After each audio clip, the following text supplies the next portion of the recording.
Local anaesthesia की कौन कौन सी टेक्निक्स होती हैं? तो पहले नाम देख लेते हैं। एक है टॉपिकल, स्किन पे डायरेक्ट लगाने वाली, स्किन पे म्यूकस मेम्ब्रेन पे डायरेक्ट टॉपिकल लगा देना। दूसरा इन्फिल्ट्रेशन, जख्म के ऊपर या उसके आसपास वाले एरिया में इंजेक्ट कर देना। तीसरा है प्लेक्सिस ब्लॉक, जैसे ब्रेकियल प्लेक्सिस है, ये जो प्लेक्सिस नर्व्स के होते हैं उनको वहीं पे उन पे इंजेक्ट करके ब्लॉक कर देना पूरे आगे वाले हिस्से को। जैसे ब्रेकियल प्लेक्सिस को ब्लॉक करेंगे तो आर्म्स हमारे पैरालाइज हो जाएंगे, फिर उन पर सर्जरी हो सकती है। अगला है बियर्स ब्लॉक, ये होता है आईवी रीजनल एनेस्थीसिया। इसमें आईवी देते हैं जब हम उस एरिया के ब्लड वेसल बंद कर देते हैं ताकि उस एरिया के अंदर ही वो लोकल एनेस्थेटिक फैले। जैसे यहाँ पे एल्बो से नीचे हम यहाँ पे बंद कर देंगे टोर्निकेट से और आईवी डालेंगे जो कि इसी में फैलेगी। तो इस तरह हम इसमें भी रीजन एनेस्थीसिया करते हैं जैसे प्लेक्सस ब्लॉक से करते हैं। एक और फिर दो हैं जो कि न्यूरो एक्सियल ब्लॉक्स हैं, स्पाइनल कॉर्ड से रिलेटेड हैं। एक तो स्पाइनल एनेस्थीसिया, स्पाइनल एनेस्थीसिया जो कि हम देते हैं सब एरेक्नोइड स्पेस में, और एक एरेक्नोइड स्पेस में जिसमें हम ड्यूरा मैटर को पंक्चर करके एरेक्नोइड मैटर को पंक्चर करके अंदर डालते हैं सुई को, और फिर सीएसएफ वाले एरिया के अंदर देते हैं स्पाइनल एनेस्थीसिया। ये वाला हम देते हैं एपिड्यूरल स्पेस में, ड्यूरा से बाहर। ये ड्यूरा मैटर है, ये एरेक्नोइड मैटर है, तो बाहर इधर ड्यूरा मैटर लिगामेंटम फ्लेवा के दरमियान, ये जो खाली जगह है ना जहाँ कोई सीएसएफ नहीं होता, वहाँ पे जो देते हैं वो एपिड्यूरल एनेस्थीसिया है। ये हमारे पास 6 टेक्निक्स हैं। इन 6 टेक्निक्स को डिस्कस करते हैं। पहली टेक्निक जो हम डिस्कस करेंगे वो है टॉपिकल एनेस्थीसिया। ये हम टॉपिकल एनेस्थीसिया को काट रहे हैं क्योंकि हम वो डिस्कस कर रहे हैं। टॉपिकल एनेस्थीसिया हमने डिस्कस वैसे कर लिया कि स्किन के ऊपर या म्यूकस मेम्ब्रेन के ऊपर डायरेक्ट अप्लाई करना ड्रग को, तो वो टॉपिकल है।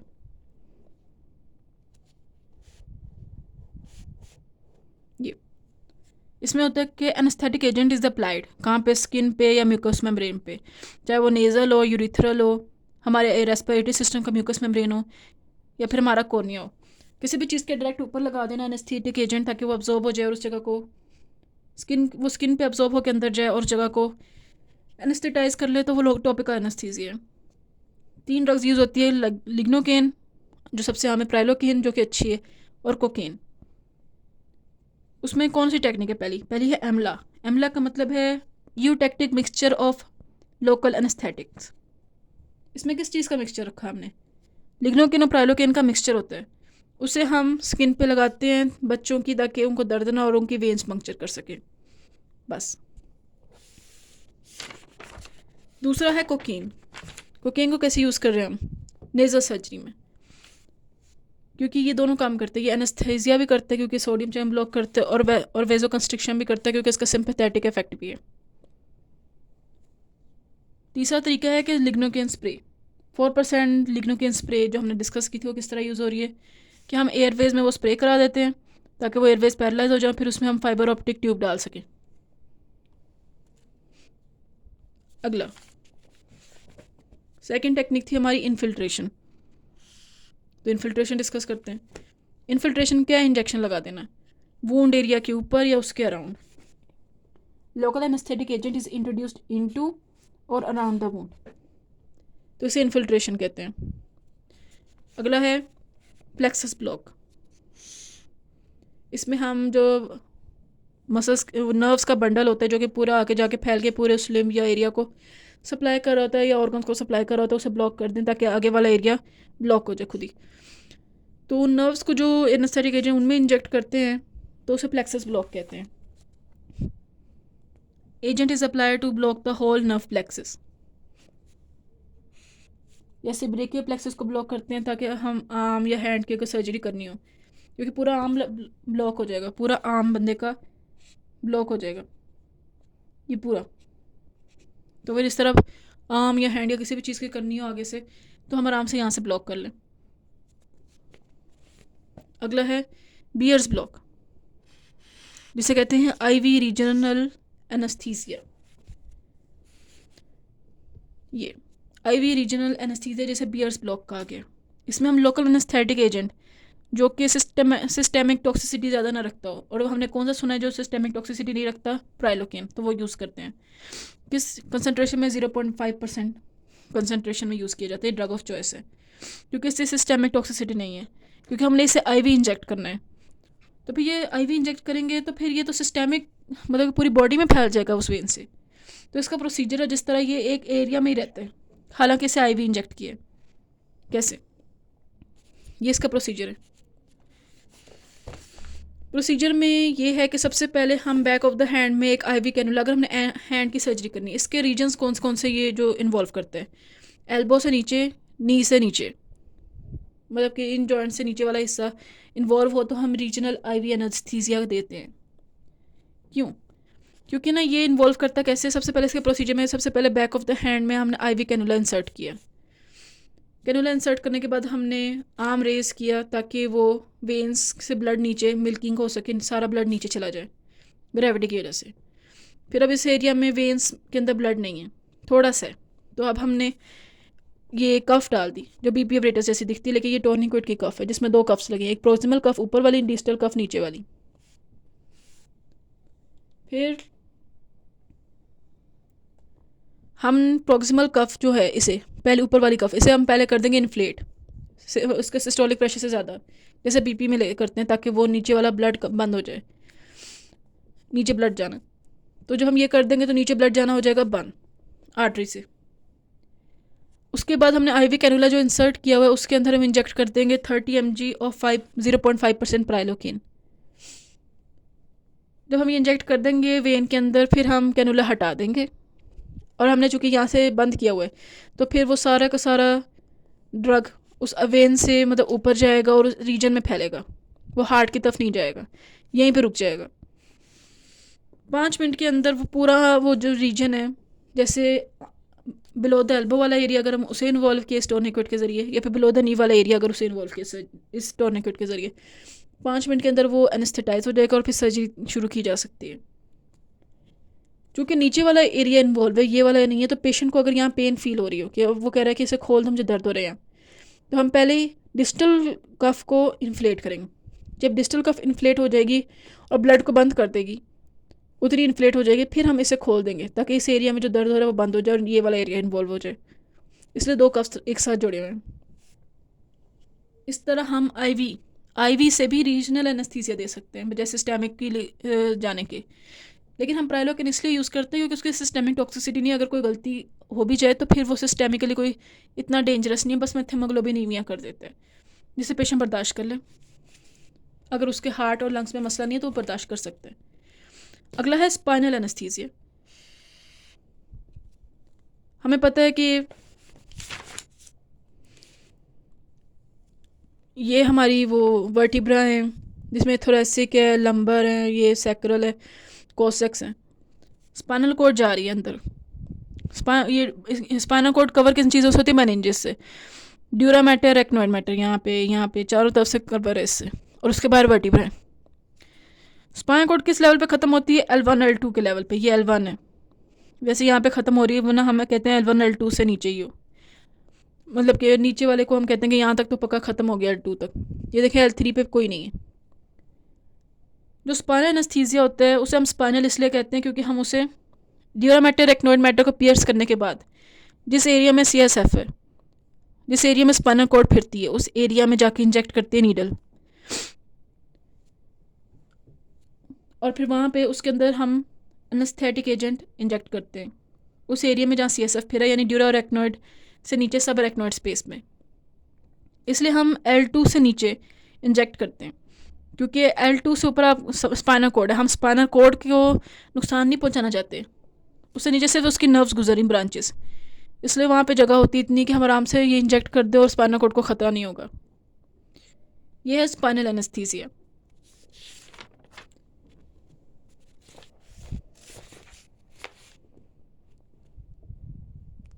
स्पाइनल एनेस्थीसिया के यूजेस क्या हैं? हमने ऑब्स्टेट्रिक में पढ़ा कि स्पाइनल एनेस्थीसिया देते हैं C सेक्शन वगैरह के लिए। हम स्पाइनल एनेस्थीसिया किसी लिम्फ की सर्जरी में देते हैं या फिर पेल्विक सर्जरी में देते हैं। सब एरेक्नोइड स्पेस में हम एनेस्थेटिक एजेंट इंजेक्ट कर देते हैं। बेपीवाकेन जो कहीं पे यूज़ नहीं हो रहा था, क्योंकि वो अगर गलती से भी हार्ट के आसपास गुजरता है तो खतरा हो सकता है, इसलिए उसे ब्रेन के आसपास यूज़ कर रहे हैं। 0.5% बुपिवाकिन यहाँ पे यूज़ हो रहा है, उसका 2 to 3 ml यहाँ पे यूज़ होता है, 2 से 3 ml। प्रोसीजर क्या होता है? पेशेंट को हम पहले एक्सप्लेन करते हैं प्रोसीजर, उसके बाद पेशेंट या तो सीधा बैठ जाता है और आगे की तरफ झुक जाता है। हमने उसकी बैक करनी है स्ट्रेच फीटल पोजीशन में। फीटल पोजीशन सी की तरह होती है, बिल्कुल सी की तरह आगे की तरफ बंदा फ्लैक्स होता है, इस तरह ये होती है फीटल पोजीशन। तो या तो बंदा लेट जाए लेफ्ट लेटरल, या फिर बंदा सीधा आगे की तरफ बैठ जाए और झुक जाए आगे की तरफ। तो इस तरह उसकी बैक स्ट्रेच हो जाती है और वो एक फीटल पोजीशन में जाता है। उसके बाद मतलब कि उसके बाद उसकी बैक को पेंट किया जाता है एसेप्टिक सोल्यूशन से, और उसके बाद ही पेशेंट की बैक को टच किया जाता है। अब वो पालपेट करती है अपर बॉर्ड ऑफ इलिक रेस्ट को दोनों फिंगर से। अपर बॉर्ड ऑफ इलिक रेस्ट के लेवल पे जो लाइन गुजरती है वो गुजरती है L4 से। फिर वो L3 और L4 के दरमियान वाली जगह या L4 और L5 के दरमियान वाली इंटरस्पाइनल स्पेस के अंदर इंजेक्ट कर सकती है, क्योंकि वहाँ पे जगह है ना, वो ऑफकोर्स बोन के ऊपर तो इंजेक्ट नहीं कर रही। इस तरह अब हमने लंबार पंक्चर नीडल ली नहीं है, हमने जगह इंजेक्ट करने की सोच ली है। लंबार पंक्चर नीडल लेंगे, उसे 90 डिग्री के एंगल पे अंदर इंजेक्ट कर देंगे। अंदर तब तक डालेंगे जब तक रेजिस्टेंस ख़त्म ना हो जाए। रेजिस्टेंस ख़त्म हो गई इसका मतलब हमने सारे लिगामेंट्स ख़त्म पार कर लिए। और अब हमें ये नहीं पता कि ड्यूरामेटर या रेक्नोइड मैटर को हमने पियर्स किया या नहीं। ड्यूरामेटर या रेक्नोइड मैटर को पियर्स करने से हमें कैसे पता चलेगा? जब हमने जो नीडल डाली उसके पीछे वाला जो ढक्कन है उसे खोलेंगे तो CSF बाहर निकलेगा। अगर CSF बाहर आएगा इसका मतलब हम सब रेक्नोइड स्पेस में आ गए। उसके बाद हम उसके साथ हम इंजेक्शन जोड़ देते हैं उस नीडल के साथ, और 0.5% बुपिवाकिन 2 to 3 ml इंजेक्ट कर देते हैं। एडवांटेजेस क्या हैं स्पाइनल के? अगर पेशेंट को स्पाइनल दें तो वो कॉन्शियस रहेगा, कॉन्शियसनेस लॉस नहीं होती। ये सिंपल है, इसमें कोई ये इतना महंगा भी नहीं है, चीप है। कोई ख़ास इक्विपमेंट नहीं चाहिए, सिर्फ एक वो नीडल चाहिए लंबर पंक्चर। हम इसमें कोई गैस यूज़ नहीं करें पेशेंट के लिए एनेस्थीसिया के लिए, इसलिए कोई थिएटर में गैस का पोल्यूशन नहीं होगा। और ये कि इससे रीजनल रिलैक्सेशन बहुत अच्छी होती है, इसलिए एब्डोमिनल रिलैक्सेशन बहुत अच्छी होती है, इसलिए C सेक्शन में इसे यूज़ कर सकते हैं। डिसएडवांटेजेस क्या हैं? कुछ पेशेंट्स को अपने कमर में टीका लगवाना नहीं पसंद, इसलिए वो नहीं लगवाते। कॉम्प्लिकेशंस क्या हैं? एक तो होती है इमीडिएट कॉम्प्लिकेशन, एक होती है लेट कॉम्प्लिकेशंस। इमीडिएट कॉम्प्लिकेशन में सबसे बड़ी कॉम्प्लिकेशन है हाइपोटेंशन। स्पाइनल कॉर्ड के साथ साथ एक सिंपैथेटिक नर्व प्लेक्सिस भी गुजर रहा होता है। तो अगर और ये स्पाइनल एनेस्थीसिया में बहुत ज़्यादा चांसेस होता है कि सिंपैथेटिक नर्व प्लेक्सिस पे पैरालाइज हो जाए, जिसकी वजह से सिंपैथेटिक टोन जब जाती है, ख़त्म होती है, तो हाइपोटेंशन हो जाती है। हाइपोटेंशन जब तो इमीडिएट कॉज में एक इमीडिएट कॉम्प्लिकेशन में एक हो सकता है हाइपोटेंशन, उसका BP गिरने लग जाएगा। हाइपोटेंशन फिर वॉमिटिंग सेंटर को भी ट्रिगर करती है, जिसकी वजह से पेशेंट में नोजिया वॉमिटिंग भी उस टाइम हो रही है, उसे उल्टी आने लग गई। पेशेंट को सही से वो इंजेक्ट ना करे लंबार पंक्चर नीडल और स्पाइनल कॉर्ड को इंजेक्ट करते, मतलब कि L2 से नीचे के बजाय L2 से ऊपर जहाँ पे स्पाइनल कॉर्ड पड़ी वहाँ पे लंबार पंक्चर नीडल जाके लग जाए तो इंजरी हो जाएगी।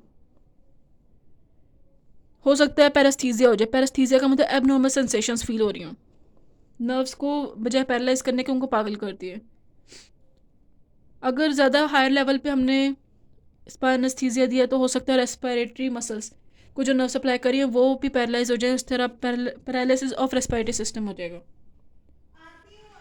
या तो इंजरी ऑफ स्पाइनल कॉर्ड भी हो सकता है, और नीचे नर्व रूट्स भी गुजर रही हैं तो हो सकता है लंबा पंक्चर नीडल से हम नर्व रूट्स को भी इंजेक्ट कर दें। लेट कॉम्प्लिकेशंस कौन सी होती है बाद में होने वाली? उनमें जो सबसे आम है वो है स्पाइनल हेडेक, जो कि जिसके चांसेस बहुत होते हैं। इसमें 1 से 5% चांसेस होते हैं कि स्पाइनल हेडेक होगा। ये हेडेक क्यों होता है? CSF की लीकेज की वजह से। जब पेशेंट बैठते हैं, खड़ा होता है, तो उसे बहुत ज़्यादा ऑक्सीपिटल पार्ट ऑफ हेड जो हमारा बैक है, ऑक्सीपिट, वहाँ पे दर्द होता है। दूसरा बैक एक, पीछे टीका लगवा रहे तो हो सकता है कमर में दर्द भी हो। इन्फेक्शन हो सकता है उस एरिया में नीडल की वजह से, अगर एसेप्टिक टेक्निक सही यूज़ नहीं की। यूरिनरी रिटेंशन हो सकती है अगर ब्लैडर अभी तक पैरालाइज है। Neurological impairment due to spinal cord damage, spinal cord damage हुआ और अब उसकी वजह से न्यूरोलॉजिकल इम्पेयरमेंट हो चुकी है। मेनिंजाइटिस हो सकता है, उस एरिया में इन्फेक्शन हो सकता है, उस एरिया से आगे ड्यूरामेटा भी पंक्चर हो तो अरेक्नोइड मेटर भी पंक्चर हुआ है तो उनमें मेनिंजाइटिस, उनकी इन्फ्लेमेशन हो सकती है, डिस्क प्रोलैप्स हो सकता है, डैमेज टू एक्स्ट्राड्यूरल वेसल्स हो सकता है। अब हम ये पोस्ट स्पाइनल हेडेक जो होता है, स्पाइनल हेडेक, इसके बारे में हम बाद में बात करते हैं।